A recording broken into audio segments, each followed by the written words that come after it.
할렐루야, 반갑습니다. 성도 여러분. 오늘 또 하나님의 말씀을 사모하시는 성도 여러분들에게 말씀의 충만한 은혜로 더하시는 복된 시간 되시기를 주님의 이름으로 축복합니다. 오늘 우리가 함께 묵상하는 하나님의 말씀은 역대하 2장 1절부터 18절까지 말씀입니다. 오늘의 성경에서 솔로몬은 성전을 건축하기로 하고 일꾼들과 감독자들을 세운 다음에 두로왕 후람에게 목재를 비롯한 각종 재료와 장인들을 보내달라고 요청합니다. 오늘의 성경 1절은 솔로몬이 여호와의 이름을 위하여 성전을 건축하고 자기 왕위를 위하여 궁궐 건축하기를 결심했다, 이렇게 말합니다.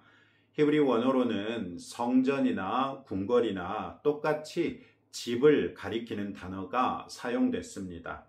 따라서 성전은 여호와의 이름을 위한 집, 궁궐은 솔로몬의 왕위를 위한 집, 이렇게 각각 뜻하는 것으로 볼 수 있겠습니다. 성전을 가리켜 여호와의 이름을 위한 집, 이렇게 얘기하는 것은 사무엘하 7장 13절에서 하나님께서 다윗에게 솔로몬을 가리켜 그는 내 이름을 위하여 집을 건축할 것이요 라고 말씀하셨던 것에서 나온다고 볼 수 있습니다. 2절에서 솔로몬이 성전과 자기 궁궐 건축을 위하여 동원한 짐꾼 7만 명과 채석공 8만 명, 그리고 그들을 감독할 자 3만 6천 명을 세웠다고 합니다. 이 사람들에 대해서는 17절과 18절에서 더 자세하게 알 수 있습니다. 이들은 다윗 때의 인구조사에서 파악된 이스라엘에 사는 이방인들의 숫자였습니다. 솔로몬은 이 이방인들을 노역군 삼아 성전과 궁궐을 건축하는 데 투입했던 것이죠. 3절부터 10절은 솔로몬 왕이 두로왕 후람에게 성전을 건축하려 한다면서 필요한 목재를 비롯한 재료와 장인들을 보내달라는 요청입니다. 이 두로왕 후람을 열왕기서에서는 히람이라고 합니다. 이는 원래 히브리 문자에 모음 표기가 없고 자음만 있던 것을 후대가 잘못 표기하고 또 잘못 발음한 것으로 보입니다. 따라서 후람이든 히람이든 똑같은 두로왕을 가리키는 것으로 보면 되겠습니다. 3절에서 솔로몬은 후람에게 당신이 전에 내 아버지 다윗에게 백향목을 보내어 그가 거주할 궁궐을 건축하게 한 것 같이 라고 말합니다. 후람과 다윗 사이에 우호적인 관계를 상기시키고 있는 것이죠. 실제로 열왕기상 5장 2절에는 히람이 평생에 다윗을 사랑하였음이라 이렇게까지 말하고 있습니다. 이 히람과 다윗과의 관계는 사무엘하 5장 10절과 11절 말씀, 만군의 하나님 여호와께서 함께 계시니 다윗이 점점 강성하여 가니라 두로왕 히람이 다윗에게 사절들과 백향목과 목수와 석수를 보내매 그들이 다윗을 위하여 집을 지으니, 이런 기록이 있는 것을 통해 확인할 수 있습니다. 즉 다윗이 강성해지자 주변 국가였던 두로왕 히람은 선제적으로 다윗에게 궁궐을 지을 목재와 장인들을 파견함으로써 좋은 관계를 맺었던 것이죠. 바로 이 사건을 오늘의 성경 3절에서 솔로몬이 상기시킨 것입니다. 솔로몬은 4절부터 6절에서 자신이 건축하고자 하는 성전의 성격을 설명합니다. 4절에서는 먼저 성전이 이스라엘의 영원한 규례에 따라 여호와 하나님께 향을 사르고 떡을 차리며 안식일과 초하루와 절기에 아침 저녁으로 번제를 드리는 곳, 이렇게 말합니다. 이때 솔로몬은 여호와 하나님을 나의 하나님 이렇게 부릅니다. 이는 솔로몬 역시 다윗처럼 하나님과 인격적인 관계를 맺었다는 것을 보여주며 우리는 이것이 1장 7절 이후에 하나님께서 솔로몬에게 지혜와 지식, 그리고 부와 재물과 영광도 주신 사건을 통해 솔로몬이 하나님을 개인적으로 만났기 때문이라는 것을 알고 있지요. 누구든지 하나님을 만나면 그 하나님이 자기의 하나님으로 고백될 수밖에 없습니다. 그리고 그런 고백이야말로 하나님이 내 하나님이시고 예수님이 내 주님이시며 성령님이 내 보혜사이심을 함께 고백하는 것이지요. 누구든지 구원받은 하나님의 자녀라면 하나님을 나의 하나님 이렇게 부르는데 주저할 아무런 이유가 없습니다. 우리가 담대하게 하나님에 대하여, 예수님에 대하여, 성령님에 대하여 나의 주님이시다 이렇게 고백할 수 있기를 바랍니다. 4절에서 성전의 용도를 말한 다음에 솔로몬은 5절에서 여호와 하나님께서 모든 신들보다 크시기 때문에 큰 성전을 건축하고자 한다고 말합니다.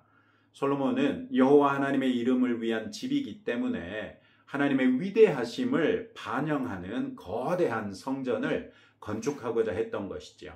그러나 사실 성전은 이미 하나님께서 다윗에게 그 설계를 알려주신 바 있고 성전의 크기 또한 구체적으로 지시하신 바 있습니다. 그리고 그 성전의 크기는 이방 여러 나라의 신전들에 비하면 그다지 크다고 볼 수 없지요.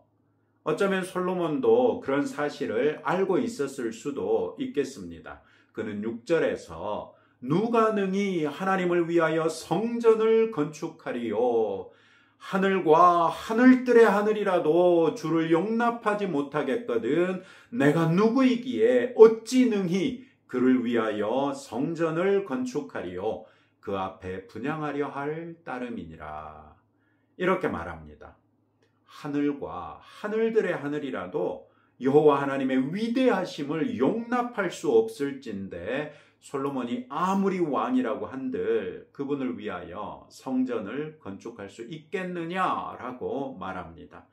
아무도 여호와 하나님의 위대하심을 감당할 수 있을 만한 성전을 지상에 지을 수 없다고 단언하는 것이죠. 실제로 요한계시록에서 보시면 하나님의 위대하심, 하나님께서 영원히 자기 백성과 함께 계시며 친히 성전 되시는 새 예루살렘, 이 새 예루살렘의 규격이 어땠습니까?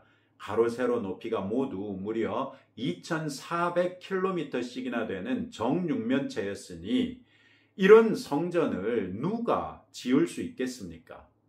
다만 솔로몬은 그 앞에 분향하려 할 따름이니이다 이렇게 말함으로써 자신이 건축할 성전이 자신의 하나님을 경배하는 마음 속에서는 위대한 성전이며 자신은 보잘것없는 미약한 존재에 지나지 않는 그분의 경배자다 이렇게 고백하고 있는 것입니다.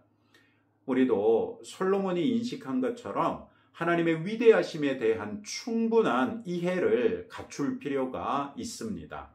하나님의 위대하심은 우리의 생활의 터전이 되고 있는 물리적인 세상을 통해 우리에게 충분히 증명되지 않았습니까? 오늘날 극도로 발달한 과학기술 문명조차도 한낱 과학기술 문명으로도 하나님께서 창조하신 우주의 크기나 연대마저도 온당하게 측정하지 못할 정도이죠. 생명의 기원조차도 한낱 이론 수준인 진화론으로 설명하고 있을 뿐이지 않습니까? 그러나 그 이론은 언제든지 반론이 제기될 수 있는 것이죠.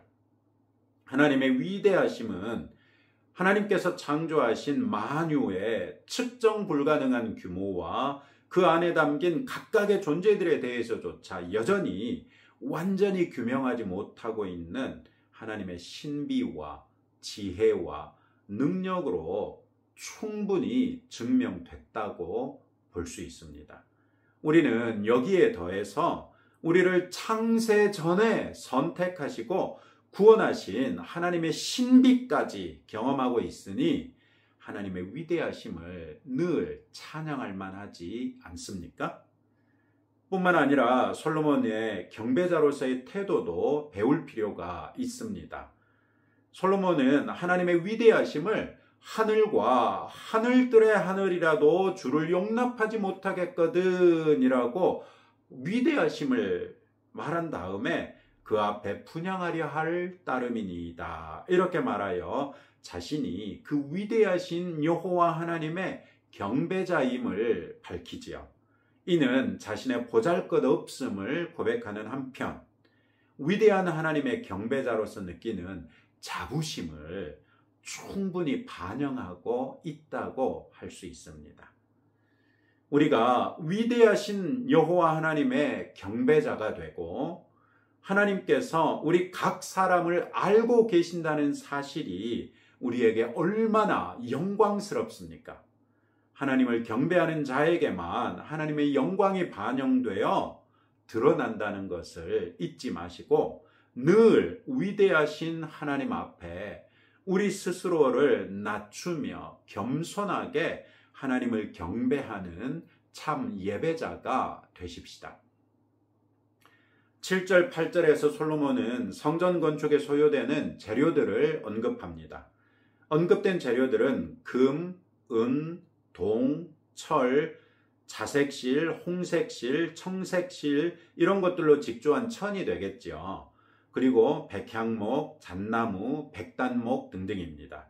또 이런 재료를 잘 다루는 장인 역시 파견해서 솔로몬의 장인들과 협업할 수 있게 해달라고 부탁하지요. 그러면서 솔로몬은 9절에서 다시 한번 이와 같이 나를 위하여 제목을 많이 준비하게 하소서. 내가 건축하려 하는 성전은 크고 화려할 것이니이다. 이렇게 하여 성전의 규모가 클 것과 많은 목재가 소요된다는 것을 강조합니다. 10절에서 솔로몬은 이상과 같이 자신이 요청한 것에 대하여 두로 왕에게 지불할 비용으로 찌은 밀 2만 고루와 보리 2만 고루와 포도주 2만 밭과 기름 2만 밭을 주리이다. 이렇게 말합니다. 이 양을 오늘날 익숙한 단위로 환산해 보면 밀가루와 보리는 각각 440만 리터로 무게로 바꿔보자면 3,300톤이나 됩니다. 포도주와 기름은 각각 44만 리터에 해당합니다.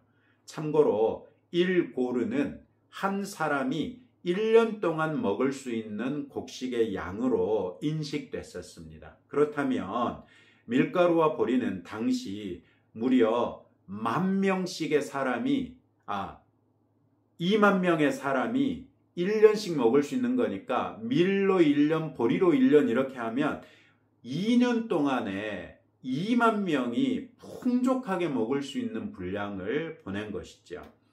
당시 두로는 페니키아의 주요 해양 상업 도시였지만 그 인구는 고작 해서 5,000명에서 15,000명 사이였을 것으로 추정됩니다. 솔로몬이 제공한 양식이 얼마나 풍족한 대가였는지를 알 수 있죠.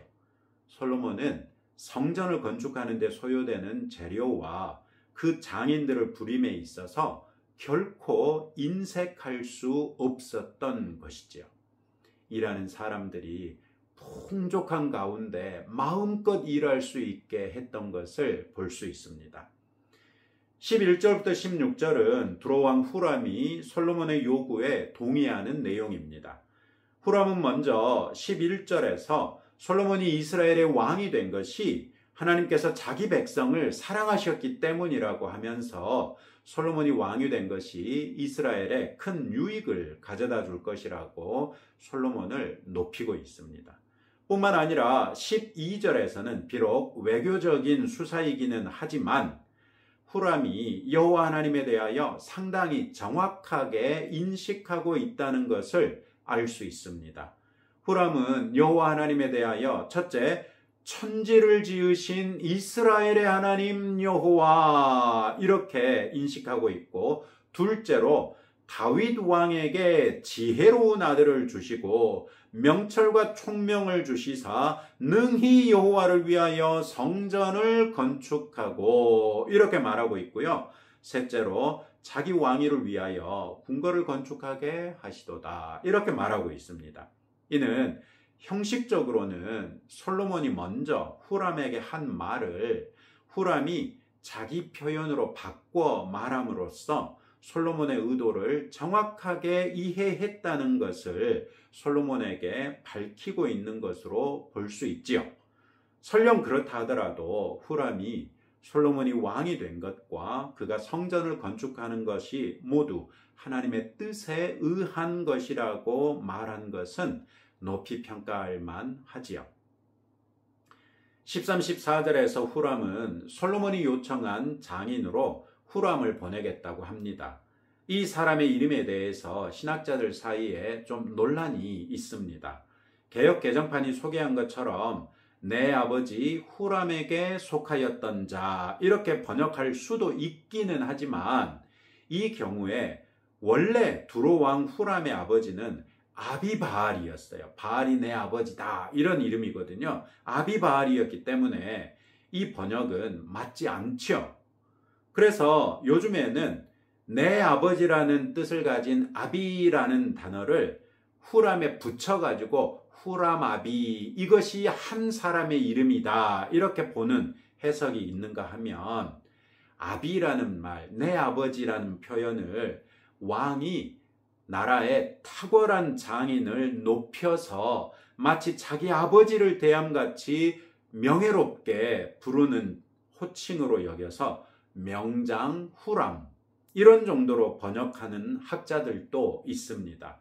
최근 번역가들은 이 사람을 명장후람으로 번역하는 것을 선호하고 있으니까 우리도 이 사람을 왕과 이름이 똑같은 명장이었던 것으로 보지요. 그는 단 지파의 여인이 두로 사람과 결혼해서 낳은 아들이었고 솔로몬이 요구했던 재료에 익숙한 명장이었습니다. 비록 이스라엘 백성은 아니었으나 솔로몬은 당대 최고의 명장에게 성전의 여러 재료들을 맡겼던 것으로 볼 수 있죠. 이는 솔로몬이 성전을 건축하는데 얼마나 심혈을 기울였는지를 잘 보여줍니다. 솔로몬은 당대 최고의 건축물로서 하나님께 영광 돌리고자 했던 것이지요. 놀랍게도 이 사람의 모친이 단 지파의 여인이었던 것은 그가 성전 건축에 참여하는 것에 있어서 나름의 사명감을 주었을 것으로 추측할 수 있지요. 15절에서 후람은 솔로몬이 제공하는 보상에 동의하고 16절에서는 특히 목재를 바닷길로 운송하겠다는 계획을 전달합니다. 오늘의 성경에서 우리는 솔로몬이 성전 건축을 준비하는 것을 볼 수 있는데 놀랍게도 모든 과정이 마치 예비된 것처럼 착착 진행되고 있는 것을 볼 수 있죠. 이는 하나님께서 다윗이 아닌 그의 아들 솔로몬에게 건축하게 하실 때부터 충분히 예측 가능한 일이었습니다. 다윗은 성전의 설계도와 필요한 모든 재원을 준비했고 오늘의 성경에서 솔로몬은 넉넉한 대가를 주고 성전 건축에 필요한 재료와 장인과 일꾼들까지 순조롭게 준비했던 것을 볼 수 있습니다.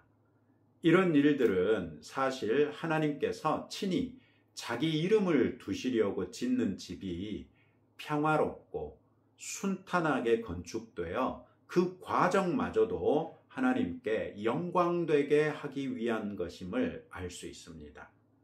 이런 면에서 우리 그리스도인들의 삶이 평안해야 할 이유가 있는 것이지요.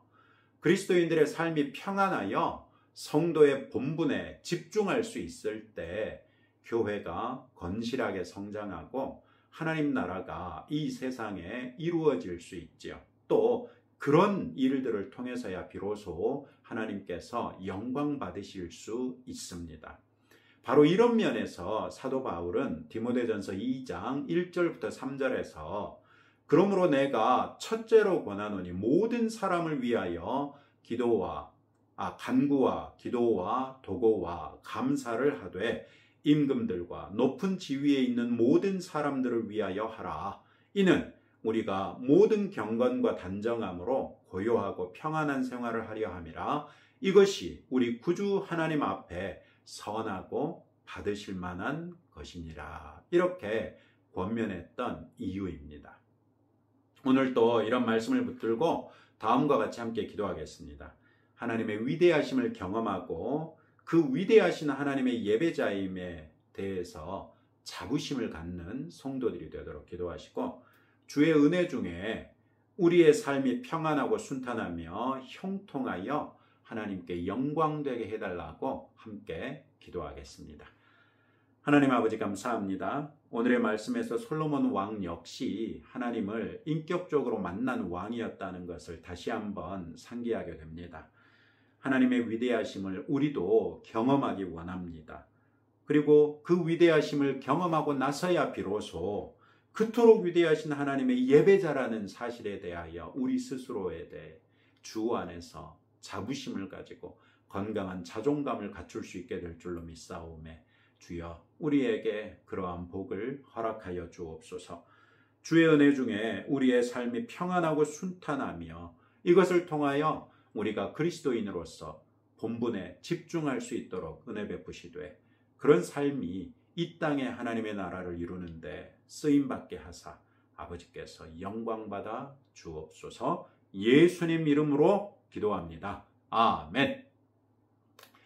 이제 여러분들의 기도 제목 가지고 하나님 앞에 나가실 때 하나님께서 복과 은혜로서 여러분들에게 위로해 주실 것입니다.